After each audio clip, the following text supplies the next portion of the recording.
Hello friend, good morning, good evening, good afternoon. હું છું doctor Nimish Patel, SCWI school Deesa.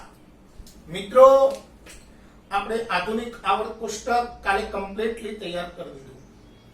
આપણે 3 લેક્ચરમાં આવર્ત કોષ્ટક કમ્પ્લીટ કરી દીધું.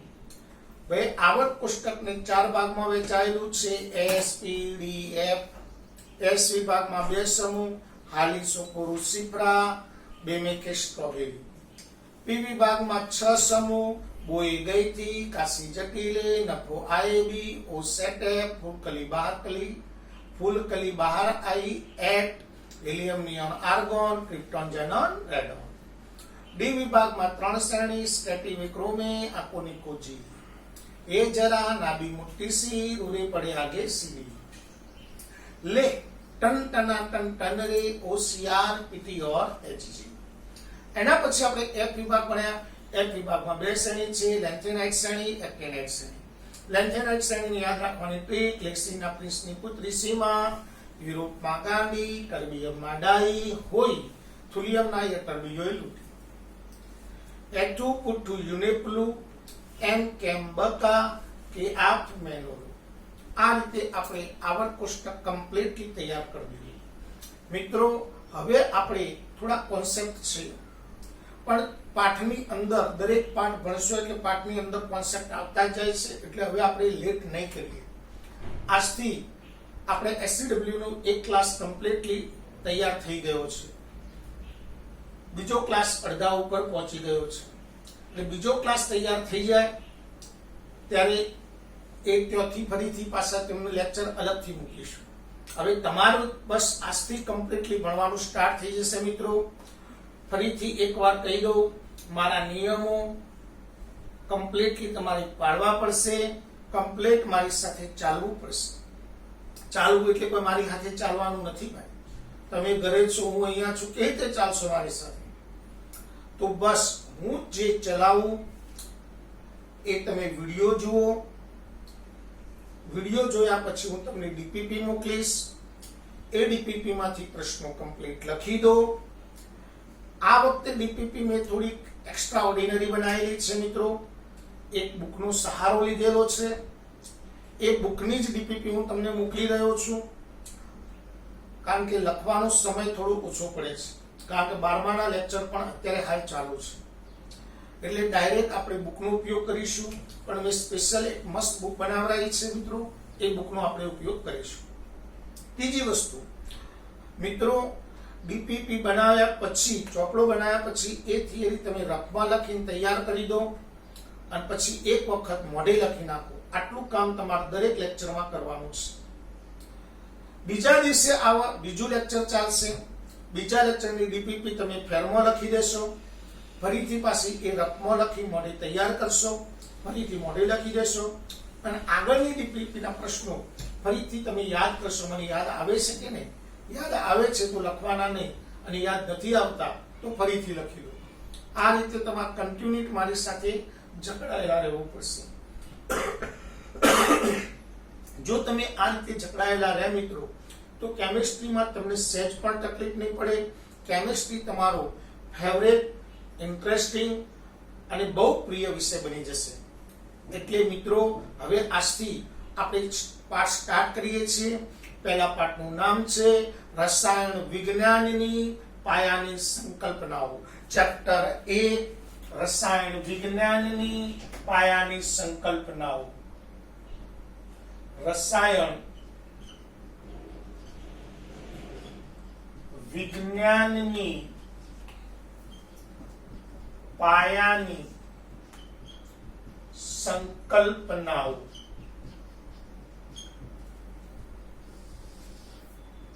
એક ખાસ મિત્રો પરફેક્ટલી જરા આ પોઈન્ટ તમે નોંધ રાખજો કે હવે આપણે એમસીક્યુ પદ્ધતિ નીકળી ગયેલી છે. તમારે થિયરી ટાઈપનું પેપર આવવાનું છે. એક પણ એમસીક્યુ નહીં હોય એ રીતે તમારે હવે તૈયાર થવાનું છે. હેતુલક્ષી પ્રશ્નો 16 માર્ક્સના જશે, પછી 2 માર્ક્સના, 3 માર્ક્સના અને 4 માર્ક્સના. એ રીતે આપણી ગુજરાત બોર્ડ પરીક્ષા લેવાની છે. એટલે આપણે ગુજરાત બોર્ડમાં થિયરી કરવી પડશે, આ સિવાય નીટની અને જીની એક્ઝામ આપવી પડશે, તો નીટ અને જીમાં એમસીક્યુ બેઝ ઉપર જવું પડશે, તો ખાલી એમસીક્યુ હશે. ઘણા મિત્રો કે સાહેબ અમારે તો નીટ જ કરવું છે, અમારે આવી બોર્ડ થિયરી નથી કરવી. મિત્રો મને તો એ નવાઈ લાગે છે કે ભાઈ આ મૂર્ખાઓને કેવી રીતે સમજાવવા કે ભાઈ નીટ એ કોઈ એક્સ્ટ્રા ક્લાસ નથી. નીટ આપણું ગુજરાત બોર્ડ જ છે, કારણ કે હવેથી આપણું સિલેબસ એનસીઆરટી નું થઈ ગયું છે. એટલે તમારે જે એમસીક્યુ પૂછાવાના છે એ આ સિલેબસમાંથી જ પૂછાવાના છે. એટલે આ સિલેબસ તમે કમ્પ્લીટ કરી દો તો તમને સહેજ પણ તકલીફ નથી પડતી મિત્રો, અને તમને ઉપરથી ભણવાની મજા આવી જશે. પણ આ સિલેબસ કમ્પ્લીટ નથી કર્યો, થિયરી તૈયાર નથી કરવી, અમને તો શોર્ટકટ શીખવું છે. શોર્ટકટ શીખ્યા, કોન્સેપ્ટ શીખાય, પણ સાથે સાથે થિયરીઓ તૈયાર કરવી જ પડશે મિત્રો. નહીતર એવું બનશે, મારી પાસે એવા 4 ઉદાહરણ છે કે ભાઈ છોકરાઓ નીટ ક્વોલિફાઈડ નથી થતો, એટલે 50% માર્ક્સ જોઈએ બોર્ડમાં, એ 50% પણ છોકરાને આવતા નથી, કારણ કે એને થિયરી કરવાની ટેવ જ નથી પાડી. જો થિયરી જો સુધી કમ્પ્લીટ નહીં કરો ત્યાં સુધી તમારે કોઈ દિવસ નીટની એક્ઝામ માટે તમે ક્વોલિફાઈડ નહીં થો. અને હું તમને એટલું ગેરંટી સાથે કહું છું કે જો તમે થિયરી કોન્સેપ્ટ સાથે તૈયાર કરો છો તો પછી તમારે એક્સ્ટ્રા એમસીક્યુ તૈયાર કરવાનો કોઈ પ્રશ્ન જ આવતો નથી, બધા એમસીક્યુમાં થઈ જ જાય. અને આપણે એ રીતે શોર્ટકટ સ્વરૂપમાં નીટ પણ સાથે સાથે કરતા રહીશું. એટલે થિયરી પછી નીટ, પહેલા થિયરી અને પછી નીટ. થિયરી નીટ ટોપિક ચલાવ્યો, એની થિયરી ચલાવીશું અને પછી એની નીટ ચલાવીશું. તો પહેલો આપણા પાઠનું નામ છે રસાયણ વિજ્ઞાનની પાયાની સંકલ્પનાઓ. તો રસાયણ વિજ્ઞાનની પાયાની સંકલ્પનાઓ મિત્રો, આ ચેપ્ટરમાં આપણે રસાયણ વિજ્ઞાનમાં આવતી કેટલીક વ્યાખ્યાઓ, કેટલાક ટૂંકા સ્વરૂપો, કેટલાક નિયમો, આ બધું શીખવાનું છે. અને મજાનું ચેપ્ટર છે, ખૂબ બેઝિકલી કોન્સેપ્ટ વાળું ચેપ્ટર છે કે ફિઝિકલ કેમિસ્ટ્રી, ઇનઓર્ગેનિક કેમિસ્ટ્રી નો બેઝિક કોન્સેપ્ટ આ ચેપ્ટરમાં સમાયેલો છે. જો આ ચેપ્ટર તમને નથી આવડતું તો પાછળના ચેપ્ટર તમને ગમે તેમ ભણાવવામાં આવે, હથોડા મારવામાં આવે તો એ ના આવડે. એટલા માટે આ ચેપ્ટર તમે ઇન્ટરેસ્ટથી, બહુ મસ્તીથી ભણજો. તો આપણે ભણવાનું સ્ટાર્ટ કરીશું. પહેલો જ એક ટોપિક છે કે આ રસાયણ વિજ્ઞાન શું છે. રસાયણ વિજ્ઞાન એટલે શું? ભાઈ રસાયણ વિજ્ઞાન કોને કહેવાય? ઓહો, રસાયણ વિજ્ઞાન કોને કહેવાય સાહેબ? ર સનકાનું સા યણ વિજ્ઞાન લ્યો હું. રસાયણ વિજ્ઞાન એક મોટું વિજ્ઞાન છે. અણુઓ, પરમાણુઓનું વિજ્ઞાન છે, તેમાં તત્વોનું વિજ્ઞાન છે, તત્વોમાંથી બનતા વિવિધ સંયોજનોનું વિજ્ઞાન છે. એટલે આના માટે એક વૈજ્ઞાનિકે મસ્ત વ્યાખ્યા આપી છે રોવાલ્ડ હોફમેને. તો રોવાલ્ડ હોફમેનની વ્યાખ્યા શું છે? રસાયણ વિજ્ઞાનની વ્યાખ્યા રોવાલ્ડ હોફમેન શું આપી? તો રસાયણ વિજ્ઞાન એ અણુઓ અને પરમાણુઓનું વિજ્ઞાન છે.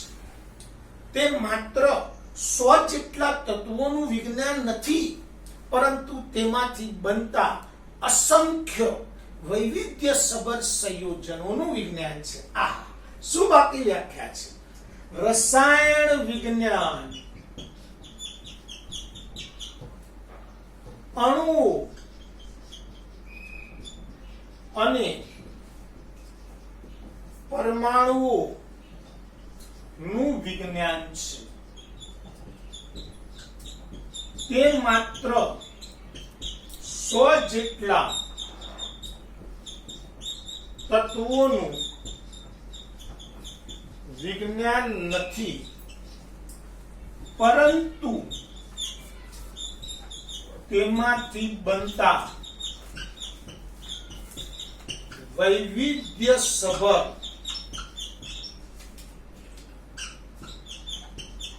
સંયોજનોનું વિજ્ઞાન છે. તો જો મિત્રો રોવાલ્ડ હોફમેનની વ્યાખ્યા રસાયણ વિજ્ઞાનની વ્યાખ્યા કોને આપી? તો કે રોવાલ્ડ હોફમેન. શું વ્યાખ્યા? તો રસાયણ વિજ્ઞાન એ અણુઓ અને પરમાણુઓનું વિજ્ઞાન છે. તે માત્ર 100 જેટલા તત્વોનું વિજ્ઞાન નથી, પરંતુ તેમાંથી બનતા અસંખ્ય વૈવિધ્યસભર સંયોજનોનું વિજ્ઞાન છે. તો કે સાહેબ આ રસાયણ વિજ્ઞાન કેમ ભણવું પડે? તો મિત્રો રસાયણ વિજ્ઞાન એક ગજબનો વિષય છે. એ આપણને અનેક ક્ષેત્રે ઉપયોગી છે, એટલે રસાયણ વિજ્ઞાન ભણવું પડે. તો કેવી રીતે ઉપયોગી છે? તો એના માટે ભણીએ રસાયણ વિજ્ઞાનનું મહત્વ. જરા ધ્યાન આપજો. રસાયણ વિજ્ઞાનનું મહત્વ. ચલો તાણે હવે ભણીએ છે રસાયણ વિજ્ઞાનનું મહત્વ. તો મિત્રો પહેલું જ રસાયણ વિજ્ઞાન. રસાયણ વિજ્ઞાન દ્રવ્યનું સંઘટન, ગુણધર્મો, બંધારણ વગેરે સાથે સંકળાયેલું છે. ચલો ભાઈ, રસાયણ વિજ્ઞાન દ્રવ્યનું સંઘટન, ગુણધર્મો, બંધારણ વગેરે સાથે સંકળાયેલું છે. તે અણુ અને પરમાણુનું વિજ્ઞાન છે. તે અણુ અને પરમાણુનું વિજ્ઞાન છે. તો કહેવાનો મતલબ એ થયો કે રસાયણ વિજ્ઞાન દ્રવ્યનું સંઘટન, દ્રવ્ય કેવી રીતે બને છે, દ્રવ્યના ગુણધર્મો, દ્રવ્યનું બંધારણ વગેરે સાથે સંકળાયેલું છે. તે અણુ અને પરમાણુનું વિજ્ઞાન છે. મિત્રો વિજ્ઞાનની વિવિધ શાખાઓ છે. વિજ્ઞાનની વિવિધ શાખા જેવી કે ભૌતિક વિજ્ઞાન, જીવ વિજ્ઞાન, રસાયણ વિજ્ઞાન,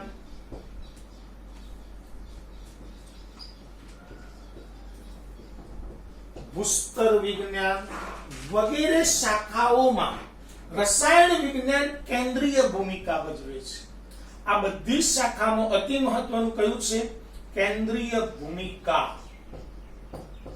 ભજવે છે.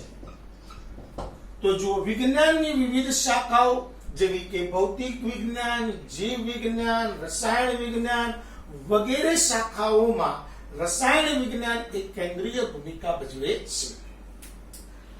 ત્રીજો પોઈન્ટ બેન, રસાયણ વિજ્ઞાન એ વાતાવરણની તરેહો, વાતાવરણમાં થતા ફેરફારો, મગજની કાર્યશૈલી, કોમ્પ્યુટરનું સંચાલન વગેરેની સમજણ આપે છે. રસાયણ વિજ્ઞાન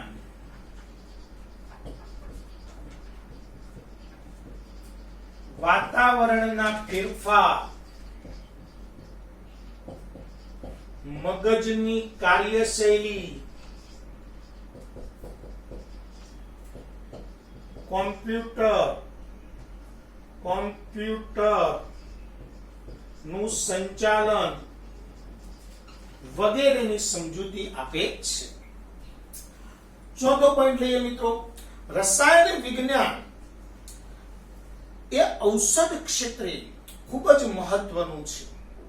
સિસ્પ્લેટિન અને ટેક્સોલ જેવી ઔષધો કેન્સરની સારવાર માટે વપરાય છે. રસાયણ વિજ્ઞાન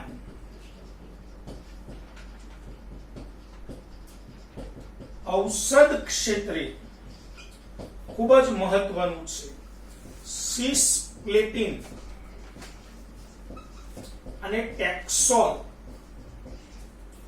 કેન્સરની સારવાર માટે વપરાય છે.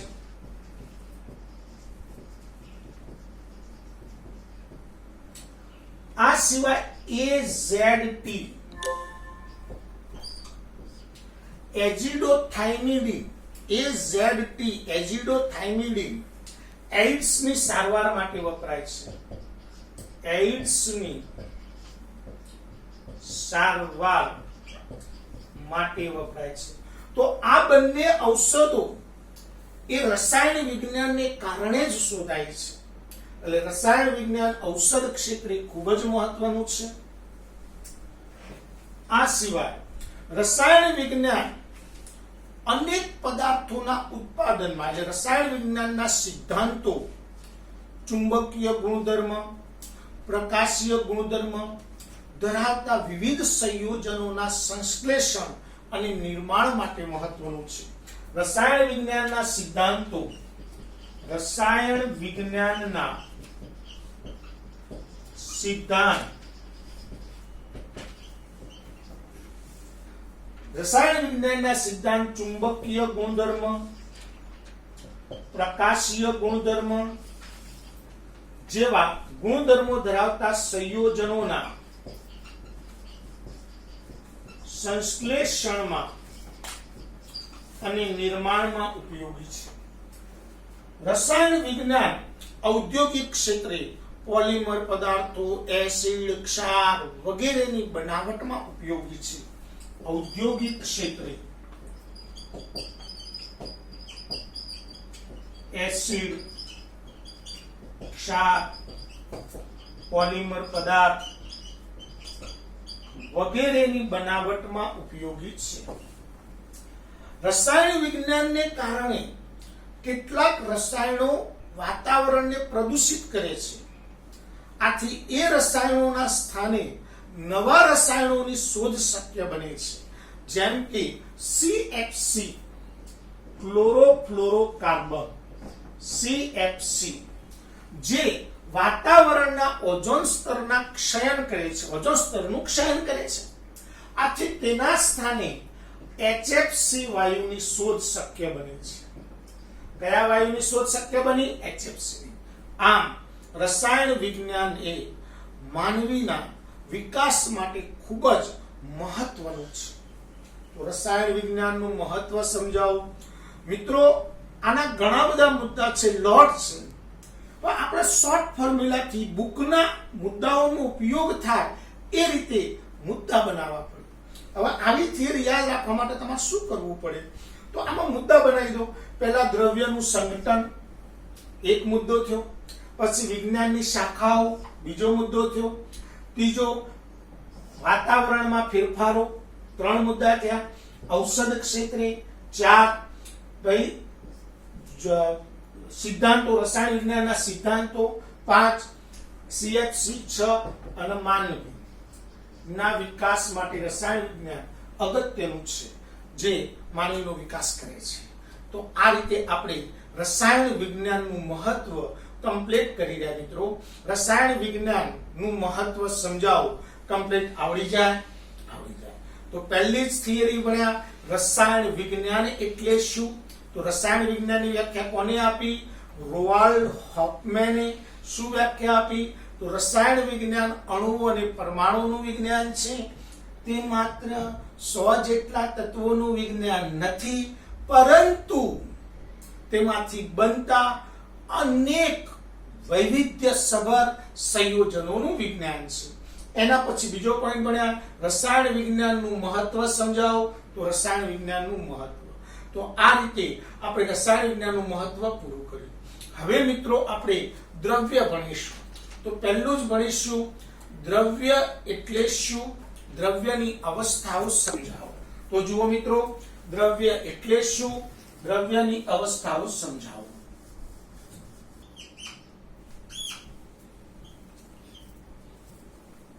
ચલો મિત્રો, દ્રવ્ય એટલે શું, દ્રવ્યની અવસ્થાઓ જણાવો. તો જે પદાર્થ જગ્યા રોકે અને દળ ધરાવે છે તેને દ્રવ્ય કહે છે. જે પદાર્થ જગ્યા રોકે અને દળ ધરાવે છે તેને દ્રવ્ય કહે છે. જે પદાર્થ જગ્યા રોકે અને દળ ધરાવે તેને દ્રવ્ય કહે છે. દ્રવ્યની મુખ્ય ત્રણ અવસ્થાઓ છે: ઘન,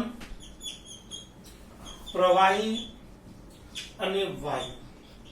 દ્રવ્યની મુખ્ય કેટલી અવસ્થાઓ છે મિત્રો? ત્રણ: ઘન, પ્રવાહી અને વાયુ. મિત્રો આ સિવાય પણ બે અવસ્થાઓ છે: પ્લાઝ્મા અને બોઝ આઇન્સ્ટાઇન કન્ડેન્સેટ. પણ એ બે મુખ્યમાં નથી આવતી. મુખ્ય અવસ્થાઓ આપણે ત્રણ જ: ઘન, પ્રવાહી અને વાયુ. ચલો ઘન અવસ્થા. ઘન અવસ્થામાં ઘટક કણો એકબીજાની ખૂબ જ નજીક વ્યવસ્થિત રીતે ગોઠવાયેલા છે. એકબીજાની ખૂબ જ નજીક વ્યવસ્થિત રીતે ગોઠવાયેલા છે.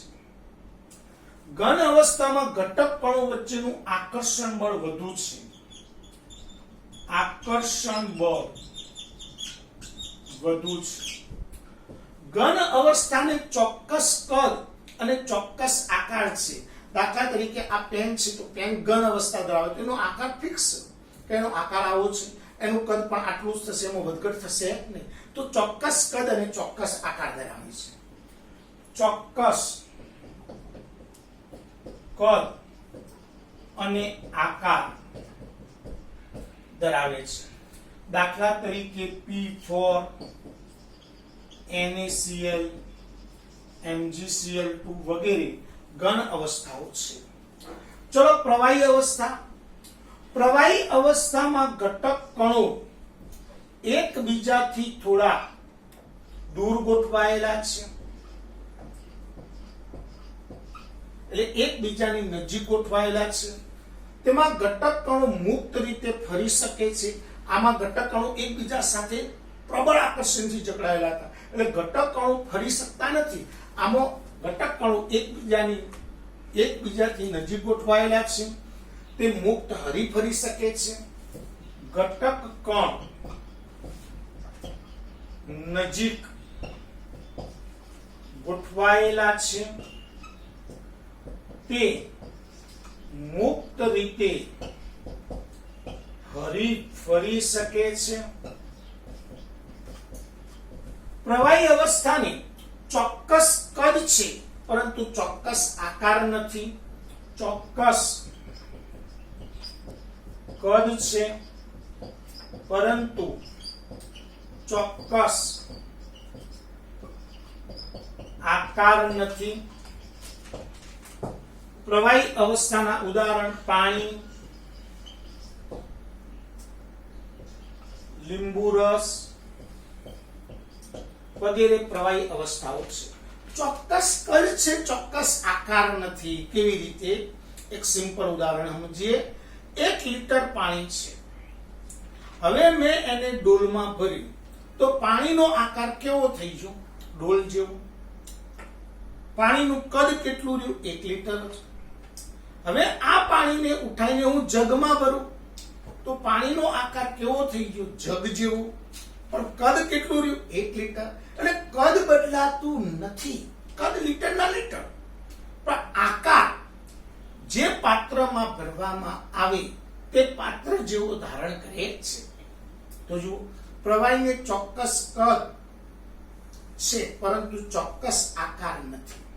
તેને જે પાત્રમાં ભરવામાં આવે તે પાત્ર જેવો આકાર ધારણ કરે છે. તો જુઓ, ચોક્કસ કદ છે પરંતુ ચોક્કસ આકાર નથી. ચલો વાયુ અવસ્થા.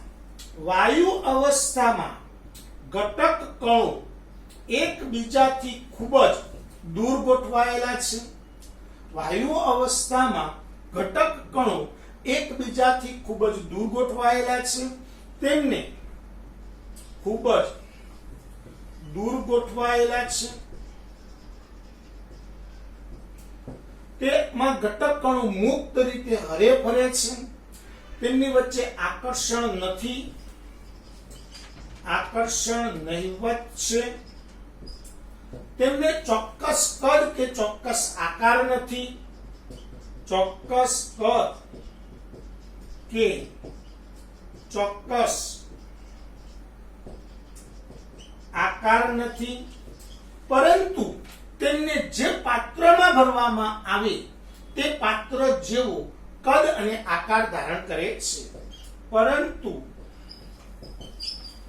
તેમને જે પાત્રમાં ભરવામાં આવે તે પાત્ર જેવું કદ અને આકાર ધારણ કરે છે. દાખલા તરીકે H2, O2, N2 વગેરે વાયુ અવસ્થા ધરાવે છે. ભાઈ આ શું?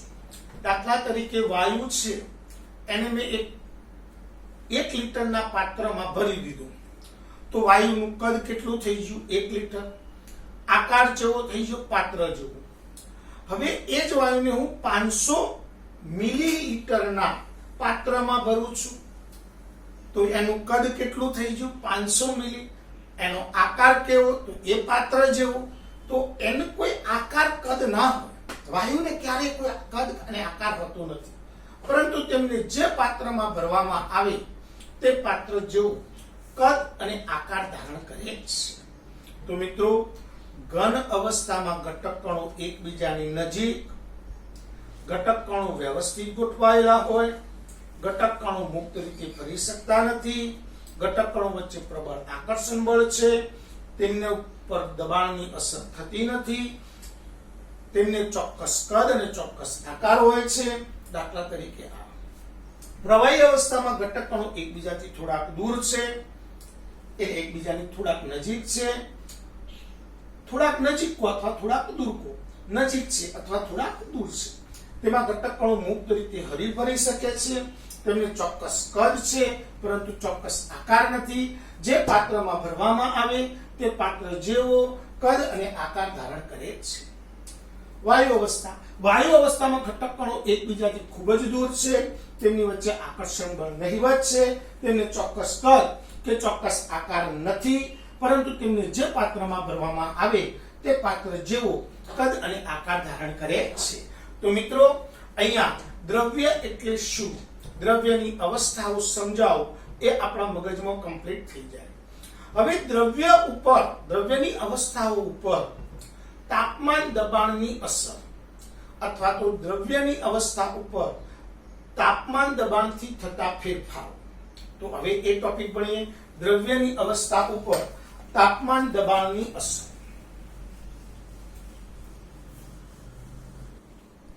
ચલો મિત્રો, દ્રવ્યની અવસ્થાઓમાં તાપમાન દબાણની અસર. તાપમાન દબાણની અસર. પરફેક્ટલી મિત્રો ધ્યાન આપજો. તાપમાન અને દબાણની માં ફેરફાર કરવામાં આવે તો દ્રવ્યની અવસ્થાઓમાં ફેરફાર થાય છે. ભલે દ્રવ્ય એના હોય પણ એની અવસ્થા બદલાઈ જાય. તાપમાન અને દબાણમાં ફેરફાર કરવામાં આવે તો દ્રવ્યની અવસ્થા બદલાય છે.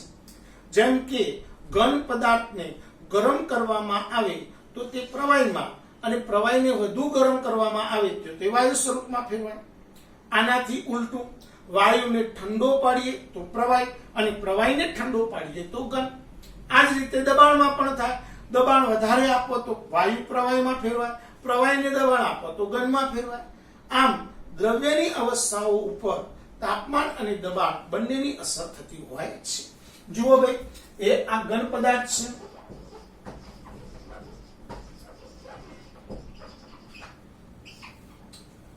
ચલો તાપમાન આપીએ. તાપમાન વધારતા એ સમો ફેરવાઈ ગયો ભાઈ પ્રવાહીમાં. ચલો તાપમાન વધારતા સમો ફેરવાઈ ગયો વાયુમાં. તો ઘનનું પ્રવાહીમાં રૂપાંતરણ થાય. આ રીતે ઊંધું, ઠંડો પાડો વાયુ પ્રવાહીમાં, પ્રવાહીને ઠંડો પાડો ઘનમાં રૂપાંતરણ થાય. તો ઘનનું પ્રવાહી, પ્રવાહીનું વાયુ. એ જ રીતે વાયુને ઠંડો પાડો પ્રવાહી, પ્રવાહીને ઠંડો પાડો ઘન. તો આ રીતે દબાણ અને તાપમાનની અસર થાય. પણ મિત્રો, અહીંયા તમે અગાઉના ધોરણોમાં ભણેલા હો કે ઘનનું પ્રવાહીમાં રૂપાંતરણ થાય તો એને શું કહેવાય? તો કે ગલન કહેવાય. પ્રવાહીનું વાયુમાં રૂપાંતરણ થાય તો એને શું કહેવાય? તો કે બાષ્પન કહેવાય. ચલો ભાઈ, વાયુને ઠંડો પાડી પ્રવાહીમાં રૂપાંતરણ કરો તો એને શું કહેવાય તો કે ઠારણ કહેવાય. પ્રવાહીને ઘનમાં રૂપાંતરણ કરો તો ઘનીકરણ કહેવાય. પણ ઘનનું સીધું જ વાયુમાં રૂપાંતરણ થાય, વચ્ચેનું સ્ટેપ ના આવે, તો એને ઉર્ધ્વપાતન કહેવાય. ઉર્ધ્વપાતન. તો મિત્રો, દબાણ અને તાપમાનની અસર. તાપમાન વધારો તો ઘનનું પ્રવાહી, પ્રવાહીનું વાયુ. ઠંડો પાડો તો વાયુનું પ્રવાહી, પ્રવાહીનું ઘનમાં. અલગ અલગ રીતે રૂપાંતરણ થાય. તો આટલા સુધી આપણે કમ્પ્લીટલી ભણી લીધું મિત્રો. હવે તમને આ લેક્ચરની હું ડીપીપી મોકલી દઈશ, તમે આટલા સુધી કમ્પ્લીટ લખી દેજો. કાલે આપણે દ્રવ્યનું વર્ગીકરણ ભણવાના છીએ, બરાબર. હવે મારી સાથે કમ્પ્લીટલી તમે કમ્પ્લીટ બનાવતા જજો. ચોપડો જ્યારે સ્કૂલ ખુલશે ત્યારે હું ચેક કરીશ. જે વિદ્યાર્થીનો ચોપડો કમ્પ્લીટ નહીં હોય તેને મારીને અડધો કરી નાખશે. યાદ રાખજો મિત્રો, એમાં નહીં ચાલે. સહેજ પણ કામ કરવાનું જ છે, આપણે ઘરે બેઠા બેઠા કરવાનું છે. કારણ કે પરિસ્થિતિને અનુકૂળ થઈ આપણે ભણવાનું છે. એસસીડબલ્યુ નું નામ રોશન કરવાનું છે. તમારા હાથમાં છે મિત્રો. કમ્પ્લીટલી મહેનત કરજો. જય હિન્દ, જય ભારત.